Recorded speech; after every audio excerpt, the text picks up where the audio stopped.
Hey guys, what's up? Welcome to NaturallyPaige. If it's your first time, thanks for checking out my vlog, and if you're a returning subscriber, I'm glad that you decided to come back. So today I decided not to do a tutorial, but rather to talk about the do's and don'ts of shopping for natural hair products here in Jamaica.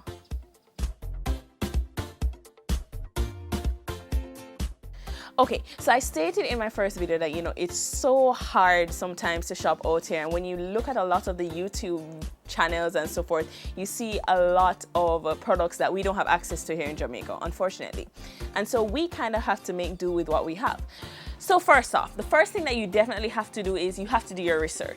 So you don't just walk in blind. You have to go before knowing your hair type, researching your hair type, researching products that work for other persons with your hair type, knowing which products may work for you and which products won't.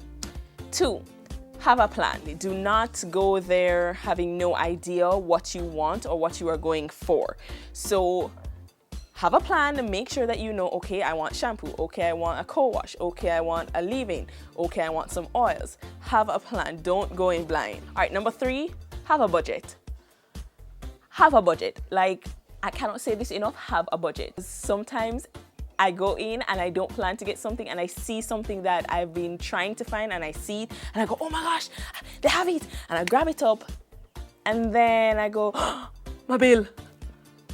And it's like, cringe, oh snap, did I just spend all that money? So that's why I say have a budget, because there have been times where I have been at the cashier and I go, okay, I'm gonna take that back up, can't afford that. And you just kind of have to pull stuff out because you know that that's not within the budget. So definitely have a budget.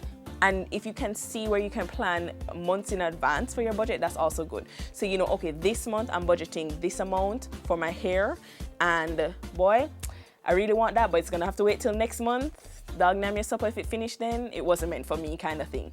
Have a budget and stick to it. 4, look purposeful when you go into the store. Why do I say to look purposeful? If you go into that store and you don't look like you know what you're doing, even if you don't, if you don't look like you know what you're doing, they're gonna jump on you. The salespersons in the stores are just gonna be like, ooh, fresh meat. And they're gonna run for you and they're going to sell you something that probably wouldn't work for you and something that you probably wouldn't have gotten had you just not had that person beside you, if that makes sense. I know it sounds bad, but it's true. Look purposeful and look like you know what you're doing. And that leads me to number 5. Don't ask for help. What? Let me explain.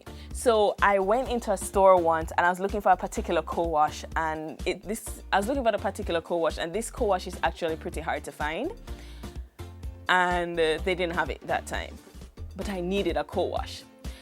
And the salesperson saw me looking kind of frustrated and she goes, hi, how can I help you? You know, really polite and courteous. And she goes, how can I help you? So I was like, well, I was looking for something specific and I don't see it. And she goes, what were you looking for?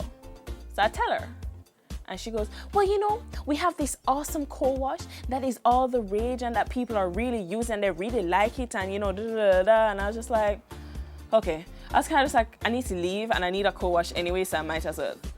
To this day, I have not used that co-wash more than once. I hate the co-wash. I hate it. And that is something that I realized. It's part of their job. You know, you can't fault them. They have to sell the product. But it ends up being that I'm still a product that doesn't work for me, and that had I really and truly looked at the ingredients, had I gone in with a plan, I would have known that that co-wash would not work for my hair. What I would more so say, if you see another naturalista in the store and you like how their hair looks, ask them what they use. So that way, you know, you're getting a kind of unbiased opinion. They don't have any ties to the product. So that way, you know, you're getting something that would actually more than likely work. So don't ask for help unless it's from a naturalista. 6, take your time to read the labels. Oh my goodness. Pretty labels always catch your eye. So you're more likely to gravitate to something that is bright, something that has a nice detail on it, and something that just the packaging looks good. Like you're more likely to buy it. But pretty packaging is a trick sometimes. If a product does not state its ingredients, do not buy it. You want to know what you're putting into your hair. Your hair is very, very, very, very fragile. Are you seeing the guys looking for the cricket ball in the back? I'm sorry. They're looking for their cricket ball right now. Okay, number 7, don't overstock. You hear people say it all the time. Oh, I'm am a natural hair product junkie. This is not something to be proud of. You do not want to have your bathroom or your wherever full of all of these products and you're kind of just like, you can't use them out. So for instance, yes, you're trying out stuff, but try as much as possible to finish something before you get something else. Now, sometimes out here in Jamaica, what kind of makes it hard is that we have to, for me, for instance, there's a particular co-wash that I love, but it rarely comes into stock. And when it does, only a few comes in. So when it comes in, I just go, mine. And I kind of just grab all of them and carry them home because I know I'm not gonna have it for a while.